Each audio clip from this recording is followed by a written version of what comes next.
सुप्रभात बच्चों, आप सब कैसे हैं? आप सुरक्षित होंगे, स्वस्थ होंगे। आइए आज का ऑनलाइन क्लास हम लोग शुरू करते हैं। मैं चंद्रशेखर प्रसाद साहू, प्रधानाध्यापक कन्या मध्य विद्यालय कुटुंबा, औरंगाबाद, बिहार, आप सभी का स्वागत करता हूं। बच्चों, आज हम लोग 8वीं कक्षा के लिए गणित पढ़ेंगे और गणित में हम लोग पढ़ेंगे वैट के बारे में, वैल्यू एडेड टैक्स, मूल्य वर्धित कर के बारे में। ये टैक्स का एक प्रकार है बच्चों। ये क्या है? जैसे आप कभी दुकान पर गए होंगे तो सामान खरीदने के बाद आप दुकानदार से बिल मांगते होंगे। तो बिल में आपने जितना खरीदा है, जितनी राशि का, उसका कुछ प्रतिशत टैक्स भी जोड़ करके आपसे दुकानदार लेता है। तो जब दुकानदार जितने मूल्य के सामानों को बेचता है और उस मूल्य पर टैक्स लगाता है और वह टैक्स ग्राहक ही दुकानदार को देता है, तो ये इस प्रकार का जो टैक्स है ये वैट है, यानी कि वैल्यू एडेड टैक्स है। इसे दूसरी भाषा में बिक्री कर भी कहते हैं। तो यह बिक्री कर जो है दुकानदार ग्राहक से लेता है और यह फिर टैक्स की जो राशि है वह टैक्स की राशि सरकार को अदा करता है। तो यह जो राशि टैक्स की है, यह टैक्स की राशि जो ग्राहक के लिए विक्रय मूल्य होता है, जितने मूल्य का वो सामान खरीदता है, उस मूल्य पर टैक्स लगाया जाता है। तो आइए हम लोग एक सवाल से इस प्रश्न को समझते हैं। सवाल यह है कि एक साइकिल का मूल्य 2200 रुपये है। एक साइकिल का मूल्य 2200 रुपये है, 2200 रुपये है और साइकिल के पंप का मूल्य 300 रुपये है तथा साइकिल के पंप का मूल्य 300 रुपये है। मूल्य 300 रुपये है। तो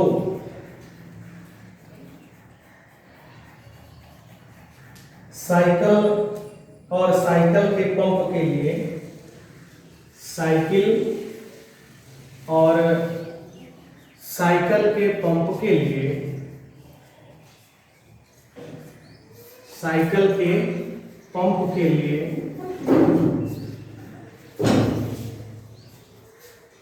साइकिल के पंप के लिए बिक्री कर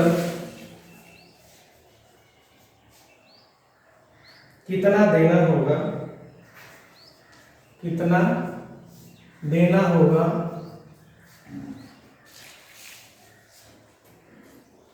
जब बिक्री की दर 5% दे हो। जब बिक्री की दर 5% दे हो। देखिए, साइकिल का मूल्य कितना है? 2200 रुपया। साइकिल के पंप का मूल्य कितना है? 300 रुपया। अब कहता है कि कुल बिक्री कर कितना दिया जाएगा जब बिक्री की दर 5% है। तो आइए हम लोग हल करते हैं। तो साइकिल का मूल्य कितना है? साइकिल का मूल्य यह है 2200 रुपया, 2200 रुपया। और साइकिल के पंप का मूल्य कितना है? साइकिल के पंप का मूल्य यह कितना है? यह है 300 रुपया। तो कुल मूल्य कितना हो गया? कुल मूल्य हो गया 2200, 2200 और 300, 2500 कुल हो गया। अब कहता है बिक्री दर कितना है? 5%, यानी कि इतना मूल्य पर वस्तु बिकता है। तो बिक्री कर की जो गणना होती है वह विक्रय मूल्य पर होती है।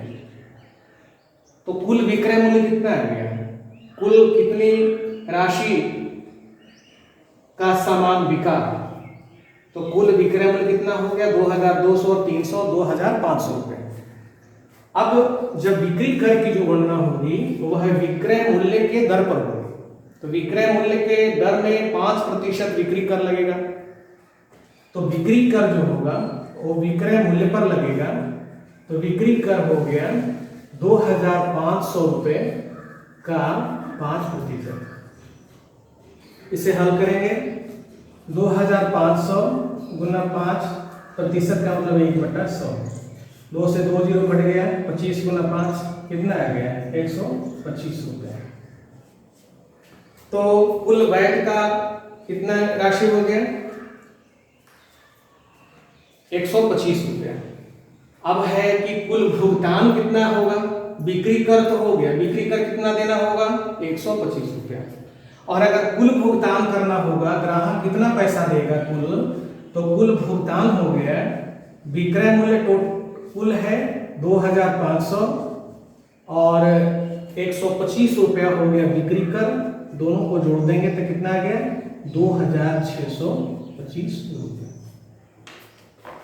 तो इस तरह से बच्चों बिक्री कर की गणना की जाती है और ये बिक्री कर राज्य सरकार का हक है, वह इन्हीं कर से अपने राज्य का विकास करती है। तो आपको जब भी सामान खरीदना हो आप पक्का बिल जरूर लीजिए। पक्का बिल अगर आप लेते हैं तो उसमें आपकी वास्तविक मूल्य, टैक्स, वो सब जोड़ कर को आपको भुगतान करना होगा। और वह टैक्स जब आपसे दुकानदार ले लेगा तो वह टैक्स सरकार को उसको देना होगा। यदि आप पक्का बिल नहीं लेंगे तो बिक्री कर की गणना नहीं होगी और दुकानदार फिर सरकार को उस विक्रय मूल्य पर जो बिक्री कर बनता है वो सरकार को नहीं दे पाएगा। इसलिए सरकार के राजस्व की हानि होती है। इसलिए जब भी आप कोई सामान खरीदें तो आप पक्का बिल जरूर लें और उसमें बिक्री कर जरूर अदा करें। यह बात हम लोगों को समझने की ज़रूरत है कि राज्य का विकास, देश के विकास के लिए कर देना जरूरी है। आइए हम लोग दूसरा सवाल देखते हैं। दूसरा सवाल यह है कि शबनम ने एक कूलर 4% कर सहित 6500 रुपये में खरीदा। एक और सवाल देखते हैं। ये सवाल है कि शबनम एक कूलर खरीदती है। शबनम ने एक कूलर 4% कर सहित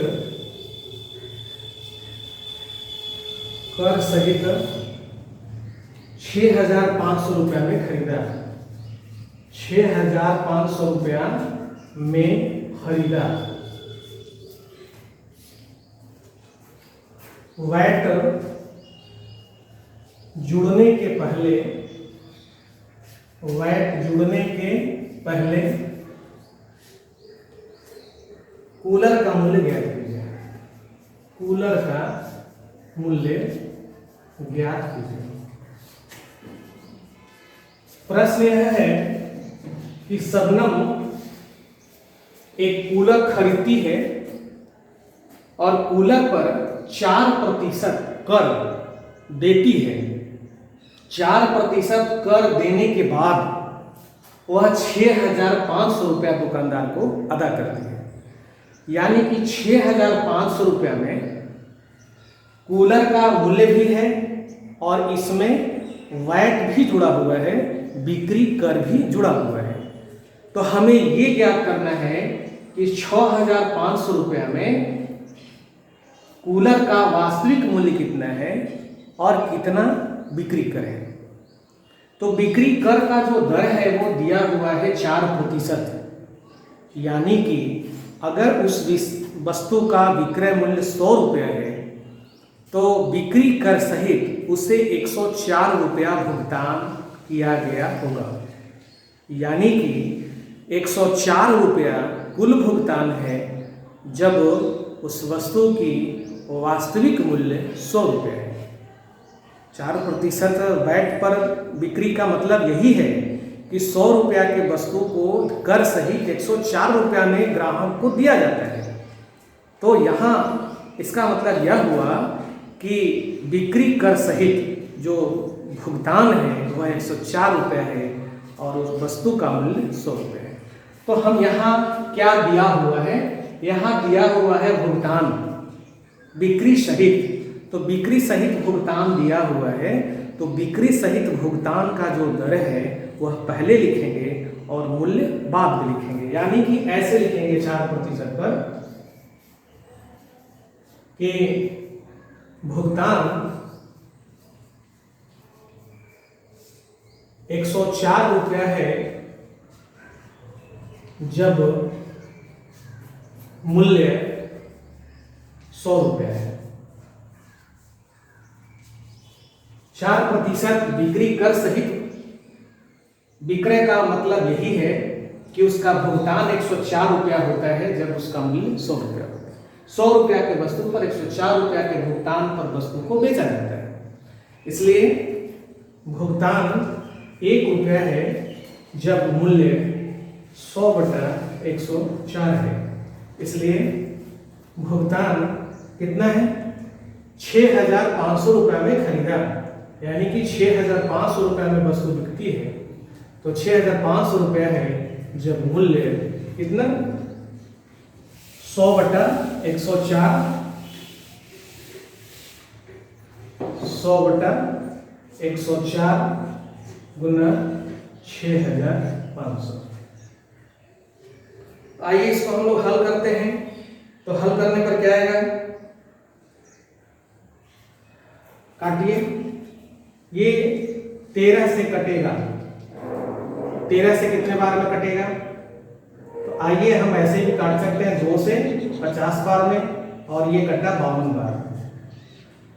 अब 13 से भी कटेगा, 13 चौके 52 और 13 बचे 65, 500। और फिर 4 से ये कटेगा, 4 से कटेगा 125 बार में। यानी कि 104 से अगर 125 में गुना किया जाएगा तो 6,500 आएगा। ऊपर आ गया 50 गुना 125, यानी कि 625 और 0 माने 6,250 रुपया। ये 6,250 रुपया ये कूलर का मूल्य हुआ और 4% बिक्री कर जोड़ करके 6,500 रुपया में बेचा गया। तो इस तरह से हम मूल्य वर्धित कर वैल्यू एडेड टैक्स पर सवाल हल करते हैं। आइए अब हम लोग बच्चों पाठ्य पुस्तक की प्रश्नावली 8वीं कक्षा बिहार की जो गणित की पाठ्य पुस्तक है कक्षा 8वीं के लिए, उसकी प्रश्नावली है 8.2। प्रश्नावली कितनी 8.2 है। तो आइए प्रश्नावली 8.2 और पृष्ठ संख्या है बच्चों 131, पेज है पृष्ठ है 131। आइए इसके एक सवाल को हम लोग देखते हैं। यह सवाल अभी तक जो हम लोगों ने लाभ हानि प्रतिशत, बट्टा, बट्टे की राशि, बट्टे की दर और वैट मूल्य वर्धित कर, बिक्री कर पर जो सवाल हल किए हैं उसी से जुड़े हुए इस प्रश्नावली में सवाल है। तो आइए हम लोग देखते हैं। पहला प्रश्न है कि रोहित एक पुराना अलमीरा 6,700 रुपये में खरीद कर, रोहित एक पुराना अलमीरा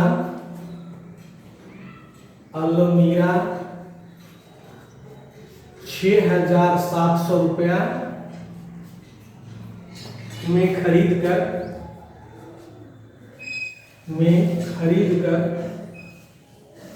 उसे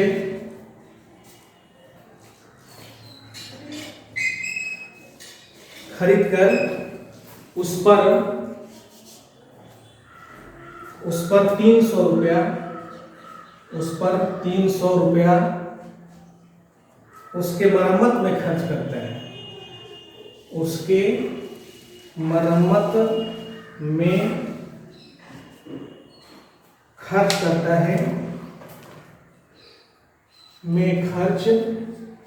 करता है, उसके बाद उसे वह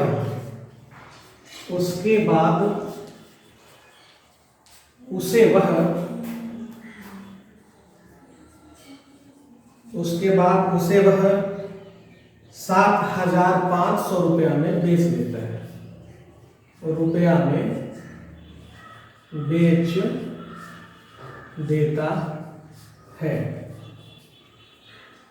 उसका लाभ है हानि प्रतिशत ज्ञात करें। उसका लाभ या हानि प्रतिशत ज्ञात कीजिए। यहाँ देखिए लाभ हानि पर ये प्रश्न है। इस तरह के प्रश्न को हम लोगों ने हल किया है। तो आप ये देखिए इस प्रश्न में कि रोहित ने पुराना अलमीरा 6,700 रुपया में खरीदा और 300 रुपया उसके मरम्मत में खर्च करता है, यानी कि कुल लागत कितना हुआ? कुल लागत हुआ, वह खरीदता है 6,700 रुपया में और 300 रुपया वह और खर्च करता है, यानी कि कुल 6,700 में 300 रुपया भी कुल लागत के लिए जोड़ेंगे तो 6,700 और 300 खर्च किया, दोनों को जोड़ेंगे तो 7,000 रुपया उस अलमारी में लागत लग गया, यानी कि क्रय मूल्य उसका वास्तविक रूप से 7,000 रुपया होता है। और विक्रय मूल्य कितना है? विक्रय मूल्य है 7,500 रुपये। तो कुल लागत यानी कि क्रय मूल्य 7,000 और विक्रय मूल्य 7,500 रुपया। तो ये विक्रय मूल्य ज्यादा है, तो क्या होगी? लाभ होगा या हानि होगी? तो लाभ होगा। जितना लागत है उससे ज्यादा में बेचा जा रहा है, तो लाभ कितना आ गया? लाभ हुआ क्योंकि विक्रय मूल्य अधिक है, तो लाभ बराबर होता है विक्रय मूल्य घटाओ क्रय मूल्य। विक्रय मूल्य कितना है? विक्रय मूल्य है 7,500 रुपये और क्रय मूल्य कितना है? 7,000 रुपये। तो घटेगा तो कितना आएगा? 500 रुपये। ये 500 रुपया लाभ हुआ। इसमें लाभ 500 रुपया होता है, लेकिन हम लोगों को क्या निकालना है? हम लोगों को निकालना है लाभ या हानि प्रतिशत। तो लाभ प्रतिशत ज्ञात करना है। तो लाभ प्रतिशत का सूत्र क्या होता है? पिछले बार हम लोगों ने बताया था, चर्चा किया था। लाभ प्रतिशत का सूत्र होता है लाभ गुना 100 बटा क्रय मूल्य। लाभ कितना है? 500 है, गुना 100 बटा क्रय मूल्य कितना है? क्रय मूल्य है 7,000 रुपये। अब देखिए 100 से ये विभाजित हो गया, 7,000 कट गया, 70 बचा। अब यहां से भी 10 से कटा, ये भी 10 से कट गया, क्या आ गया? 50/7 भाग देंगे तो 7.1/7% ये लाभ हुआ। तो इस तरह से बच्चों 7.1/7% लाभ प्राप्त हो। तो इस तरह से बच्चों ये सवाल है। आप इसके और सवालों को हल करेंगे और लाएंगे बना करके। हम कुछ और सवाल आपको नोट कर रहे हैं इसी प्रश्नावली में। प्रश्नावली में दूसरा सवाल देखिएगा। ये सवाल कॉलम में कुछ डेटा दिया हुआ है और उस डेटा में कुछ दिया हुआ है और कुछ निकालना है। तो आइए उस डेटा को हम लोग देख लें, नोट भी कर लीजिएगा आप। आइए हम लोग नोट भी करते हैं।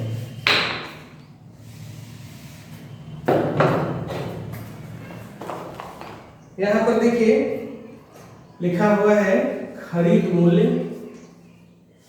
आप नोट कर लेंगे, इसे घर पर बनाने के लिए है। इसमें है ऊपरी व्यय है।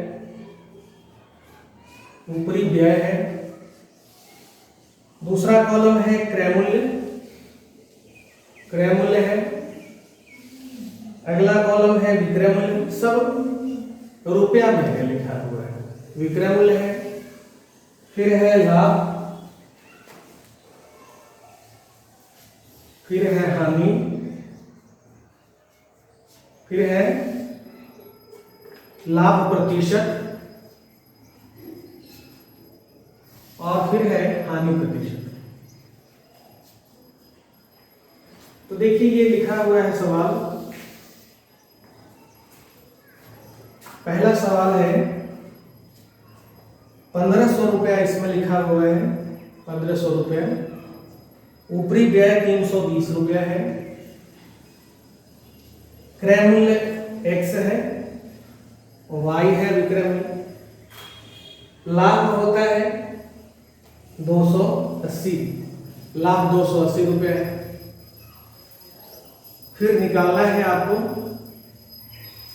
लाभ प्रतिशत ज्ञात करना है, ये आपका सवाल हो गया। यानी कि यहाँ खरीद मूल्य 1500 रुपया, ऊपरी व्यय 320 रुपया, तो कुल क्रय मूल्य कितना आ गया और विक्रय मूल्य क्या होगा जबकि लाभ 280 रुपया है, और फिर इसका लाभ प्रतिशत ज्ञात करना है। यानी कि इसके सवाल में x, y और z का मान ज्ञात करना है। आइए दूसरा सवाल नोट कर लीजिए। दूसरा सवाल है 240 रुपया है खरीद मूल्य, ऊपरी व्यय है 20 रुपया, क्रय मूल्य है x, विक्रय मूल्य है y, लाभ नहीं है, हानि है z, जबकि हानि प्रतिशत है 10%। तो यहां भी x, y, z का मान निकालना है, यानी कि क्रय मूल्य ज्ञात करना है, विक्रय मूल्य ज्ञात करना है और हानि ज्ञात करना है, जबकि हानि 10% दिया हुआ है। इसी तरह से बच्चों और भी सवाल है, उसे आप नोट कर लेंगे। तीसरा सवाल है कि खरीद मूल्य है 500 रुपया, ऊपरी व्यय है x, क्रय मूल्य है 575 रुपया, विक्रय मूल्य निकालना है, y ज्ञात करना है, लाभ दिया हुआ है 125 रुपया और लाभ प्रतिशत ज्ञात करना है z। यानी कि यहां भी x, y, z का मान ज्ञात करना है। यहाँ x ऊपरी व्यय है, y विक्रय मूल्य है और z लाभ प्रतिशत है। इसी तरह से अगला सवाल है 9000 रुपया है खरीद मूल्य, 200 रुपया है ऊपरी व्यय, क्रय मूल्य है 100 रुपया, विक्रय मूल्य है 7200 रुपया, लाभ नहीं निकालना है, हानि निकालना है और फिर हानि प्रतिशत ज्ञात करना है। यानी कि यहां भी x, y और z का मान ज्ञात करना है। इसी तरह से बच्चों अगला सवाल है, पांचवा सवाल है, यहाँ x खरीद मूल्य ज्ञात करना है, ऊपरी व्यय है 50 रुपया, क्रय मूल्य है 500 रुपया, विक्रय मूल्य है y, लाभ है z, हानि नहीं निकालनी है, लाभ प्रतिशत निकालना है, जबकि लाभ प्रतिशत दिया हुआ है 20%। तो इस तरह से बच्चों यहाँ x का मान यानी कि खरीद मूल्य, y का मान यानी कि विक्रय मूल्य और लाभ निकालना है यानी कि z का मान निकालना है। तो बच्चों इस तरह से इन सवालों को आप लाभ हानि के प्रतिशत के आधार पर निकालेंगे और इसे बना करके जो हम लोग का व्हाट्सएप ग्रुप है उसमें साझा करेंगे। तो बच्चों आज का ऑनलाइन क्लास इतना ही। आप सभी को बहुत धन्यवाद, बहुत शुभकामनाएं। आपका दिन शुभ हो।